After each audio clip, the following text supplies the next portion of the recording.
You right there, guys? JJ Game YT here, and today we're going to be talking about Call of Duty Modern Warfare. Now, you must have heard about this game. If you haven't, you've been living under a rock. This game is one of the most anticipated games for the end of this year. Like I said, in the shooters, it's definitely one of the top most rated games and most anticipated games for this year.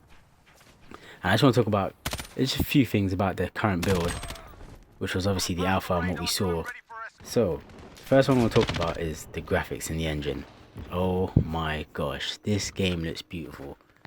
Like, you would not believe, there's no way you believe that this is actually the exact same engine. Not the exact same, but it's the same engine they've been running for every single other Call of Duty game. But it's just been modified. This is literally the biggest step they've taken since the game first relaunched, I would say. Actually, since Black Ops, I would say. Because Black Ops did change the look of the game, but they've gone back to more realism. Obviously, this is Infinity Ward, so it's not Sledgehammer, which means basically it's a different studio we're making the game. So, and also it is not the same Infinity Ward which we've grown to love. So, if you know anything about games, you know that the original Infinity Ward team that made Call of Duty 1, or made Call of Duty Modern Warfare, and it's actually, so basically the old Infinity Ward team have moved over and they've basically become Respawn. So Apex Legends, that's the original Call of Duty team, Infinity Ward team.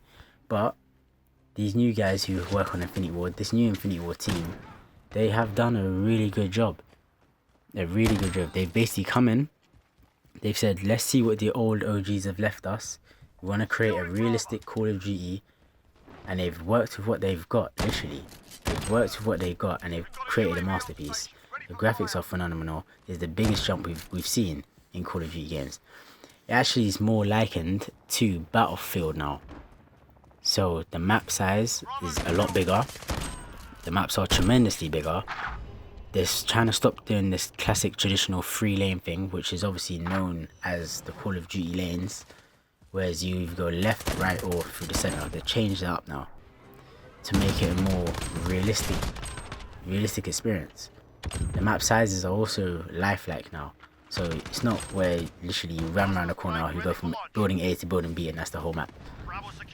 They've actually put a lot of thought into actual map details and actually where everything was placed. So that's why a lot of these maps you're seeing, it might look a bit chock-a-blocks, but it's realistic. For example, if you are in a town, there's gonna be cars and stuff like around, you know what I'm saying? If you are in the train yard, you're gonna see trains. And there's gonna be other things in there, not just an empty space for you to shoot. So I think they've done relatively very well with the map design and the graphics here. Like I'm still shocked that this is actually the same engine that they've had for Call of Duty. The amount it's been modified is crazy. It literally reminds me of Medal of Honor. I'm not sure if you guys played the old Medal of Honor games. Like the last one was on PS3. They tried to reboot the series. It was a great game. It just didn't do that well, unfortunately. But that is what this reminds me of. The old Medal of Honor games on PS3 or last gen. So, like I said, the team have done amazingly well at Infinity Ward. As you can see in the background, you're seeing gameplay there. The graphics are just phenomenal. But anyway, moving on from the graphics. One complaint that a lot of people are having right now is the minimap. And the fact that there is no minimap in the game. The only time you can get a minimap is when you get a core streak. I believe either 4 or 7 kills. Yeah, 7 kills. I believe. Correct me if I'm wrong in the comment section. But yeah. And from what I've seen so far and from what I've had to test, I would say it works, but at the same time it doesn't work. So for example, the people who get the game on launch or in the first 2 weeks of the game launching are technically going to be a big advantage to people who get the game later on. And the reason why I say that is because map knowledge is king in any shooter. For example, I play a lot of Rainbow Six Siege. I play it usually offline. I play it online on stream as well on my Twitch account. You can check that out. But map knowledge is king. If you know where the map placements is, where the spawn placements are, what the best routes are to go, you'll be able to catch off a new player because there's no minimap.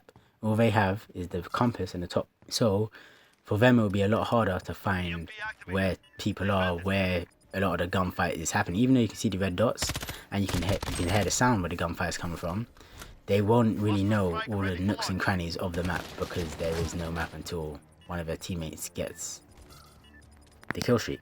However, this is actually also a very, very, very good thing because it makes it so realistic. The realism is being turned up tenfold compared to other Call of Duty games.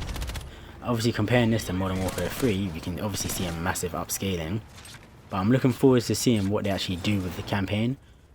Obviously, I'm not sure if you've heard, but I've heard it's going to be not safe for work. It's going to be very, very, very brutal campaign. And I'm very sure there's going to be stuff like that in this game, which is going to be obviously hard to swallow, but makes for great gameplay. And it makes for an interesting campaign to see what happens to the good guys, what happens to the bad guys. Because obviously Call of Duty is usually good vs bad, and obviously Modern Warfare 2 had that amazing twist. I want to see if there is any twist like that in this Modern Warfare. Another game this reminds me of is Black. I'm not sure if you guys remember Black, but that game was ahead of its time, and I feel like it's taken the realistic sound design from Black and from the weapons on there and used it in Call of Duty. Like I said, this is a completely new Infinity Ward team, so this isn't the same old Infinity Ward that we're used to. So I'm very keen to see how they handle the actual campaign and how they handle the game itself. Moving on from that, I touched on it a little bit, but the gun sounds are amazing. The sounds in general are amazing. You can hear the bullets as they drop to the floor, the bullet casings as they drop to the floor. And not only that, you can also hear when things ricochet. So when a bullet ricochets off, let's just say a barrel or off of a glass, you can actually hear the ricochet of the bullet. So it does give you a little bit of audio awareness. Obviously a lot of people are unhappy about the footsteps. The footsteps are pretty quiet compared to, well, they're not quiet, but because the gun sounds are so loud, it seems quiet. A lot of people are a bit upset about that. We'll just have to wait and see when the open beta and the closed beta are. I'll be getting my hands on that, giving you guys some live streams from there on my Twitch account. I may stream some live on my YouTube as well, but we'll just have to see. YouTube will mainly be for videos explaining and stuff like that for Modern Warfare, and obviously some sick gameplay as well. But yeah, the Molotov sound, or you can literally hear the glass smash before the Molotov ignites. They have nailed the sound, like the realistic sound they've actually nailed. And the guns, a lot of people complain that there's not that many guns. Well, yeah, there's not that many guns, but that's because of the customization. You can turn an AK-47 into Ace AK-74U. I think it was a 74U. Like, imagine attaching a drum barrel on your standard Desert Eagle, for example. I'm not sure if that's going to be in the game, that's just a random example, but there's so many customizations within the game. And even the way they reload for each weapon, they've made it so the guns actually feel weighty. So this is the first Call of Duty that the guns are actually going to actually feel weighty. For example, in Apex, you can tell the guns, like for example, you pick up a Spitfire in Apex Legends, you can tell the weight compared to picking up the alternator. And they're basically, that mechanic, they're implementing it in Call of Duty so you can feel the weight of the guns. And I can't wait for that. And the other thing which I cannot wait for is finally, Infinity Ward have heard us. Treyarch didn't do it, but Infinity Ward have done it. There's finally no season pass in Call of Duty. This is a big thing. This is one thing that people have been waiting for a while. Like, we've all been hating the fact that each year we pay £40 for the game, or say $50 for the game, and then what happens? A month later or 2 months later, we have to buy the season pass, which is another £40, which basically means if you bought the base game, that's £80 altogether you're spending. And then what happens? You end up playing other games, so you maybe play the first part of the season pass and that's it. You don't play the rest of them because they've released, the cycle of the release windows isn't that frequent with Call of Duty, unfortunately. Let's see how they handle new content. I'm hoping that they do an amazing job with the season pass. Well, the fact there is no season pass, I'm very happy with that. And I hope they do an amazing job with the content releases. So they're doing no season pass to keep everyone grouped together, but I'm hoping that they don't do. Obviously the timed exclusive thing isn't too bad. It's only 1 week and it is on PS4, and obviously they do have the deal with Sony, so I'm not complaining about that. I like that. But obviously a lot of people don't like season exclusives. With this game, like I said, map knowledge is going to be king. So if that 1 week early that PlayStation 4 people get it, they'll be miles ahead of people who play on Xbox. And yes, this game is cross-platform. So I am curious to see if there's going to be a Switch port.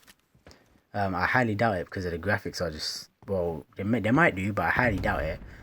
But I want to see how that 1 week bonus or 1 week early content release for PlayStation affects the overall people, because it is crossplay, so which means for that 1 week, for that 1 week where people who have PlayStation get the game, will it just be only people on PlayStation playing? So for that 1 week, because it's cross-platform, only people who have a PlayStation will be able to play, so you'll know you're against PlayStation people, which is pretty crazy. I don't know how they're going to manage that when it comes to obviously the devs, but yeah, hey ho.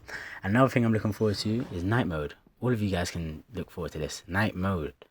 Obviously we've had night mode before in the past, well, not night mode per se, but we have games where you play it in night mode. For example, in Call of Duty Black Ops 4, and it's been for a little while now, where they just basically changed the maps from daytime to nighttime. But obviously this time, obviously you got the night goggles, and it does remind you a lot more of Battlefield 4, Battlefield Hardline, but even Battlefield 3, when you have the night mode maps and you put on your goggles. But they've done it a little differently, obviously not being able to fully zoom in with your gun. And the other thing, I'm curious to see how much of a big change the night mode will be, and how many people will stick to using the night mode maps as well. Because I have a feeling a lot of people will just maybe it will just be like a novelty thing. They'll start playing for a couple months, and then after that, fan base will drop off of it. So I'm curious to see. Why don't you guys tell me, what do you think what are you most excited for in this new Call of Duty? Is it the opening doors feature, which I think is great? When I saw it, it kind of reminded me of the Division's E3 launch. I'm not sure if you guys remember the Division's E3 launch, when they were like, doors, and you can actually shut the doors. Like, doors are a massive thing. And I'm happy that this game is taking it more into the tactical route, with the 2v2 as well. So, for me personally, it reminds me a lot more. It's going down the route of Rainbow Six and Ready or Not. If you don't know about Ready or Not, check that out, YouTube it. It's a new game coming out, a new tactical shooter. But yeah, I'm happy that they're going down the route of more tactical gameplay, but even so, still sticking to the same Call of Duty style run and gun shooter. But yeah, so stay tuned. Just under 2 weeks left now before the beta comes out. Stay tuned to my channel, JJ Game YT. If you haven't hit that like button, hit that subscribe button, and turn the notifications on so you can be updated when I drop my other new videos. It's JJ Game YT out.